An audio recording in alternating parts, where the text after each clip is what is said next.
I moved to Chicago after college, and I lived with a group of people called the Little Brothers of the Poor. We lived in community. This organization had started as a Catholic brotherhood, a sort of mission to elderly people in Chicago. It was a very large organization in France that started after World War II. And one of the brothers came to Chicago to start an outpost and then met somebody and got married, which kind of ruined the whole thing of it being a group of monks.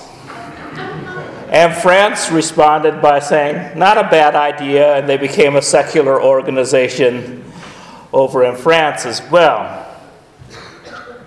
But we still kept some of the vestiges of a monastery. We all lived in a house together, and we shared meals. And it was a motley crew of people. All these people doing justice, helping the disenfranchised, people who were isolated and elderly in the big city. And it was quite a cast of characters. One of my roommates was Tommy, who was a very devout Catholic, who would have been a priest if it had not been for his libido. There was Jim, who was also Catholic and thoroughly disgusted with Catholicism and religion in general. There was Norm, a practicing Jew who thought this was a good way in his retirement to return to the community. And there was Sandy, who was a non-practicing Jew who seemed more interested in partying than anything else. It was there that I met a girl named Gail, not this Gail, but another Gail, who was my first Unitarian, who probably did one of the worst jobs of proselytizing that I ever heard. I said, well, what are Unitarians? And I said, well, we're not really Christian, but we go to church anyway. And so I was with all these people, and I myself was motivated by my Christian faith that we love because God first loved us. But I recognized that all these other people were doing the same work I did from a variety of religious and non-religious perspectives. And it was there that I started the question of whether God is the source of all goodness. I mean, people associate goodness with godliness. The words have the same root. So much so that when people hear the word atheist, they often hear the meaning amoral, because they think, how can anybody be good without God? Good and evil are opposite concepts, and theism transforms these philosophical concepts into supreme anthropomorphic beings called God and the devil. But perhaps good and evil exist apart from God and the devil. In fact, some recent atheists suggest that focusing on the myth of God and devil impedes people from recognizing the reality of good and evil on this earth. Christopher Hitchens in God is Not Good writes, religion even boasts of a special branch of itself devoted to the study of the end. It calls itself eschatology and broods incessantly on the passing away of all earthly things. This death cult refuses to abate even though we have every reason to believe that the earthly things are all that we have or are ever going to have. Yet in our hands and within our view is the whole universe of discovery and clarification, which is a pleasure to study in itself. It gives the average person access to insights that not even Darwin or Einstein possess, and offers the promise of near miraculous advances in healing, in energy, and peaceful exchanges between different cultures. Yet millions of people in all societies still prefer the myths of the cave and the tribe and blood sacrifice. From the Muslim perspective, Ayaan Hirsi Ali was born in Somalia in 1970. Spent most of her life as a refugee in Saudi Arabia and Ethiopia and Kenya. She was supposed to marry a stranger who was from her clan living in Canada, but when she got to Europe, she sought asylum in Holland. She was shunned by her family. She still considered herself a Muslim, even though she rejected their treatment of women. But 9/11 changed everything. The little shutter at the back of my mind where I pushed all my discordant thoughts snapped open after the 9/11 attacks, and it refused to close, and I found myself thinking that the Quran is not a holy document. It is a historical record, written by humans. It is one version of events, as perceived by men who wrote it 150 years after the Prophet Muhammad died. It is a very tribal, Arab version of events. It spreads a culture that is brutal, fixated on controlling women, and harsh in war. The Prophet did teach a lot of good things. I found it spiritually appealing to believe in a hereafter. My life was enriched by Quranic injunctions to be compassionate and show charity to others. And there were times when I, like many Muslims, found it too complicated to deal with the whole issue of war against unbelievers.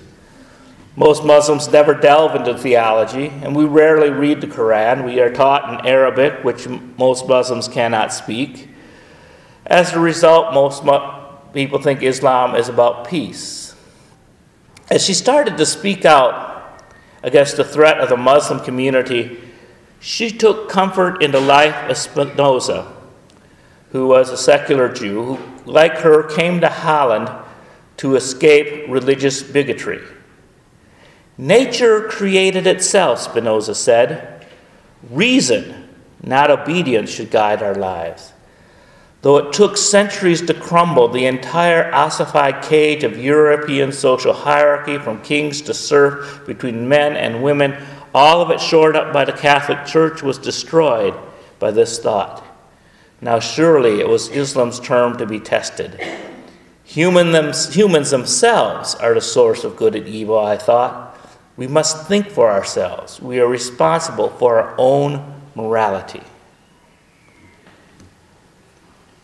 In the God Delusion, Richard Dawkins also cites the atrocities committed in the name of religion. And Dawkins has an evolutionary explanation for religion, stating that it is a byproduct of something else. My specific hypothesis is about children. More than any other species, we survive by the accumulated experience of previous generations. And that experience needs to be passed on to children for their protection and well-being. Theoretically, children might learn from experience not to go too near the cliff edge, not to eat the untried red berries, not to swim in crocodile-infested waters. But to say the least, there will be a selective advantage to the child brains that possess the rule of thumb: believe without question what grown-ups tell you. But the flip side of trusting obedience is slavish gullibility. An automatic consequence is that the truster has no way of distinguishing good advice from the bad. The child cannot know, "Don't paddle in the crocodile-infested Limpopo" is good advice, but you must sacrifice a goat at the time of the full moon, otherwise rains will fall, is at best a waste of time and goats. The major problem with religion or belief in God, in the terms of these three authors, is the notion of unquestioning obedience. This traps and enslaves people and causes violence against any who disagree. When people are confronted by reason, when they're told that their beliefs are not real in a material, scientific sense, they often react with violence. So what are non-believers to do? If they confront the irrationality of religion, they are endangering their social standing and perhaps even their lives. This brings me to the difference between goodness and justice. The good is beneficial. Anything that benefits anyone, they will perceive as good. But also, being good carries the connotation of obeying authority. Obedience is very beneficial to authority figures. Be a good boy. Be a good girl. Be a good soldier. Follow orders. Justice, on the other hand, holds authority to a higher standard. God is good by definition. God follows God's own authority. But it's another question to ask if God is just. If God is all-loving, why is suffering allowed? If God created humans as imperfect creatures, is it just to punish them for sinning? If God sent Jesus for salvation, is it just to punish all people who never heard of Jesus? Dogmatic theists would argue that it's not good to question God's justice. But I believe that one can be good without God. In fact, it's pretty easy. Just select some higher authority. Any government, religion, or philosophy will do. And once that authority is selected, you can just follow the rules without question. And one will be good in the context of that authority. If one commits oneself to consumerism and profiteering, one will soon be leading the good life. Some Christians advocate a prosperity gospel. If one follows the rules and you tithe your money, it will come back to you 100-fold. If one is sincere in one's giving, one can live the good life here on earth. I envy them because their pledge drives are often more successful than ours. Instead of living the good life, justice asks us to live the fair life. I am glad to receive money for the work I do. It is good that it is beneficial to me. It is good that this congregation follows the UUA guidelines for fair compensation. But is it fair that I receive so much more than a certified nursing assistant? Emptying bedpans is much harder than preaching a sermon. As a preacher, I only have to worry about verbal diarrhea.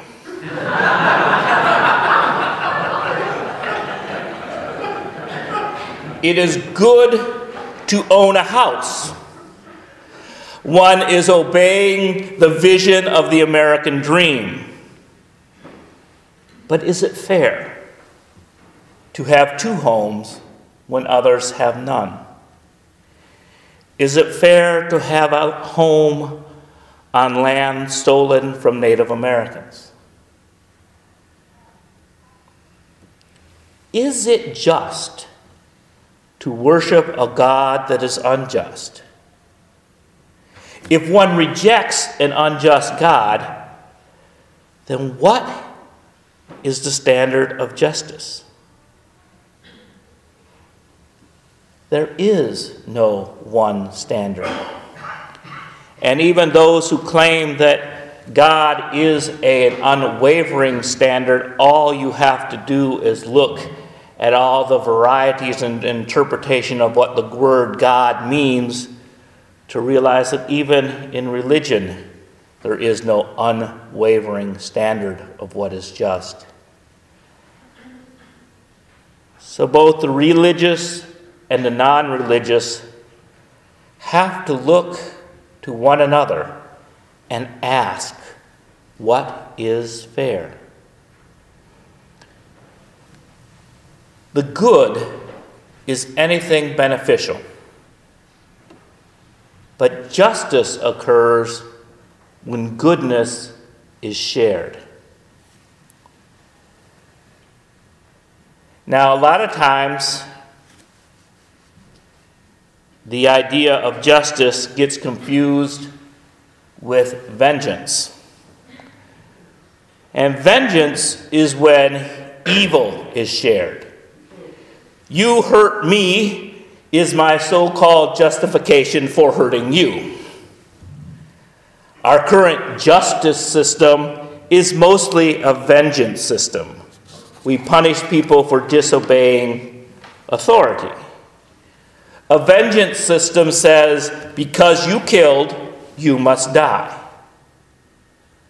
A justice system removes the murderer from society for the benefit of society, but then also assures that the murderer is treated humanely, given food, shelter, and health care.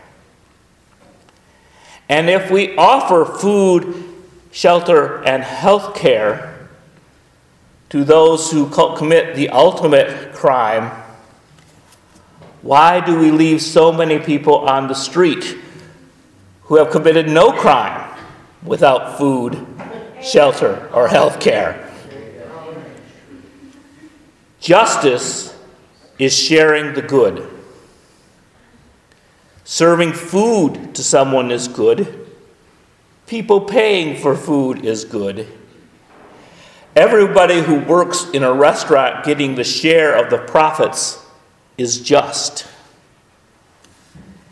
And there are even some restaurants, I think it's some Panera restaurants have experimented with a pay-as-you-can policy, where people who can pay for themselves and maybe a little extra for others.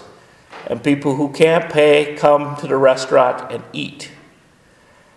And so far, this experiment has resulted in restaurants that are self-sustaining and even profitable. What an odd experiment in justice. Love is good. Committing to loving one other person is good. Supporting the opportunity to marry with the LGBT community is just. Sharing resources with others to build a better society is just. Everyone having a voice and a vote and making a rule we live by is just. Democracy is sharing your voice and vote. Bill Gates is making a lot of money, which is good for him. And people have benefited from buying his computers. But now that he has made more money than he needs, he is working full-time to share it through foundations and taxes and charity. Goodness is simple.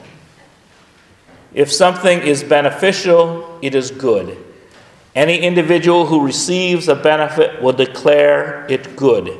and any authority benefits from obedience and tell you that you are a good citizen.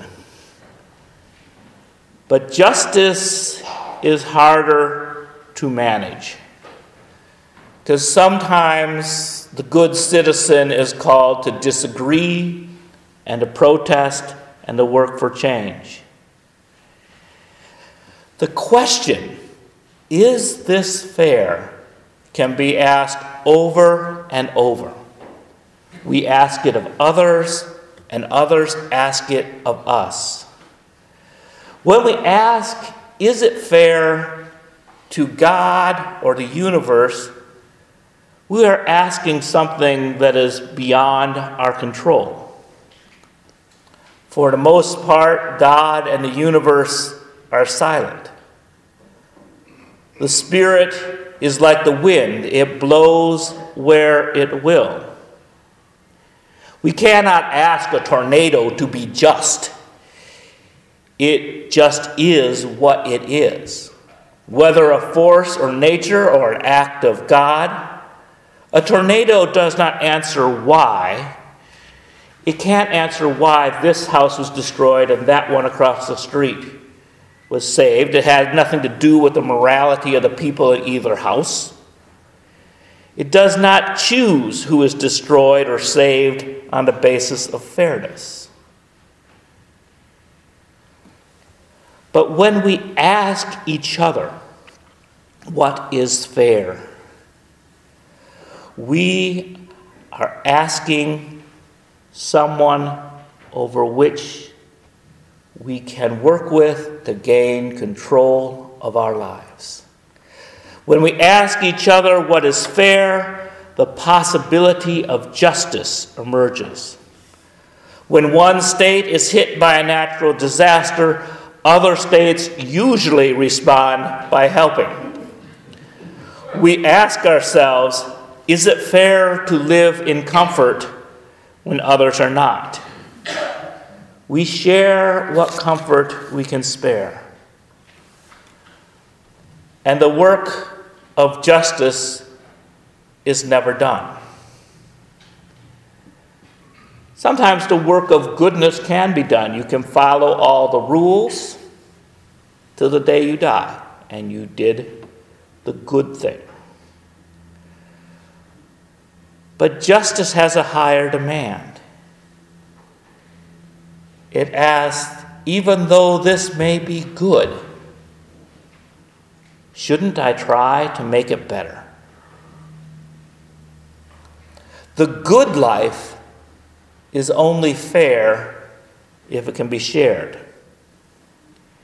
If one has an exclusive notion of God, if they are satisfied with their own salvation while condemning others to hell, the goodness of their religion is not shared, and thus their God is not just. Justice is goodness shared.